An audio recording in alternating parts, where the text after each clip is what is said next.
Today I'm going to talk about kitchen strainers. A few people have inboxed me and I'll hopefully be able to answer your questions here. If you're purchasing a new kitchen sink, the strainers are going to come with it. So you're not going to need putty on the high side where you'd normally put it. You're going to just take your rubber gasket, put it in the sink like so, take your scutching, slide it up underneath, and tighten the nut right up until it presses nice and tight up against the bottom of the sink. If you are replacing your strainer, this gasket, to be on the safe side, then this gasket should go on the bottom side of the sink, and you're going to take putty, knead it, and bring it right around the strainer itself. It's going to go just like so. Then this is going to be on the bottom side. You're going to press the basket firmly into the kitchen sink. Remove the putty that's underneath. Then you're going to bring the gasket and the escutching up and tighten it down just like so. This strainer is a Kindred Steel Queen. It's an 1130, and I try and stick with this type of strainer. The reason being, it's stainless steel from the top to the bottom, and I'm not going to have any worries in 5 years' time of water eating out the bottom section of the strainer. It depends on the water in your municipality how fast it will corrode, but this stainless one, I'm not worried about it at all. That's an 1130. This is an 1135 strainer by Kindred, and the tailpiece is a little bit different on this one. The other one just has a regular brass tailpiece and nut and a plastic washer. This one has a black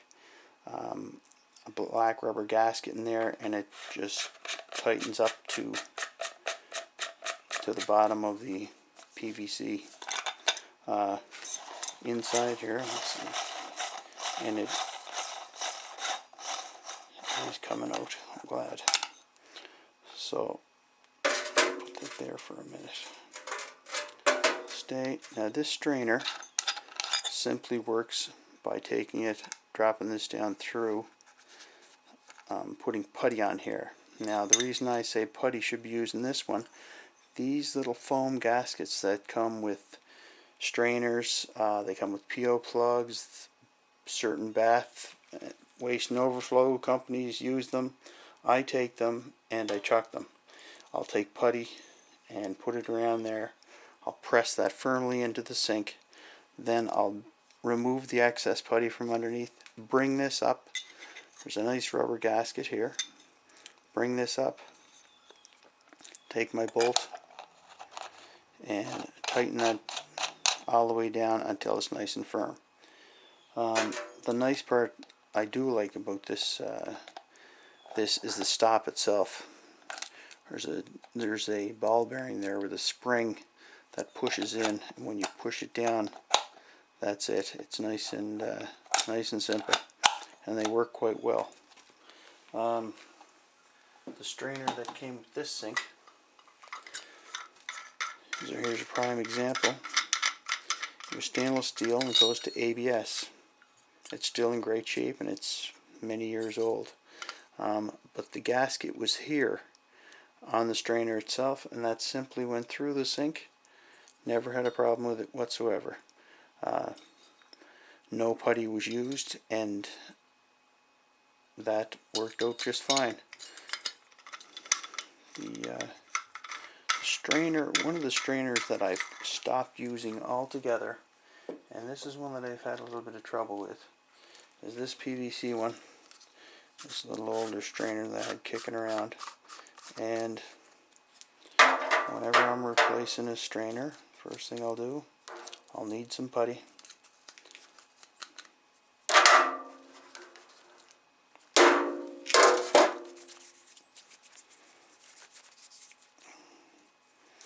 Work it out.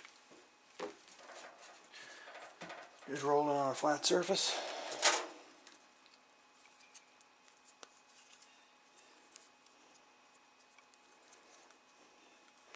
And you can stretch it out a little bit.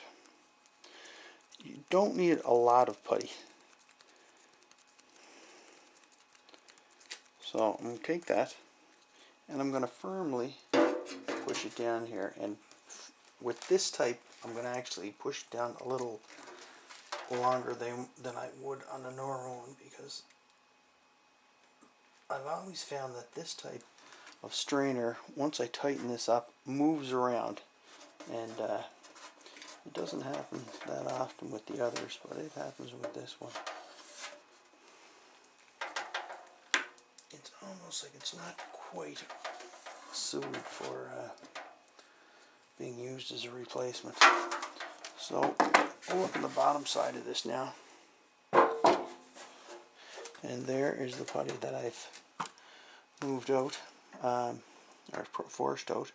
One thing that I will do with this strainer, because I can see that it's not quite in the center, I shifted it just a little bit. I'm just going to take my thumb and remove as much putty as I can from around here. And you should do this with every strainer that's installed, that you install, because what happens is the putty gets, if you don't, the putty gets in between the gasket and the sink and will be pressed out like so when after you've tightened it. And it's not causing any problems. It does not create any problems. But if that does happen, it's just a matter of removing the gasket, removing the nut and the gasket, and the paper gasket as well, and cleaning off the rubber gasket and the sink, so that the gasket actually sort of, I'm not going to say adheres to the sink, but doesn't run off the stainless. You don't need an 18 or 2 foot to tighten this type of strainer. It's 100% PVC except for the high side of it, which has a stainless steel ring on it. But one problem that I had over the years with this, and you can tell that it has moved already, wasn't moving.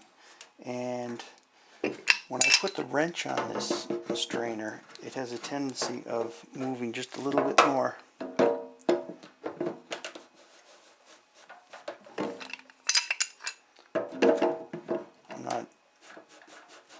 We'll have a look at it in a second, the inside, just to see what it looks like.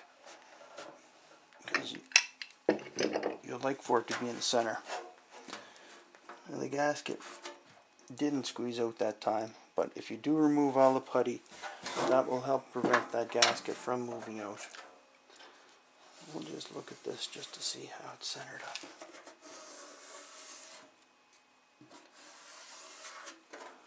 That's so-so. And what I mean by so-so, it's not exactly in the center.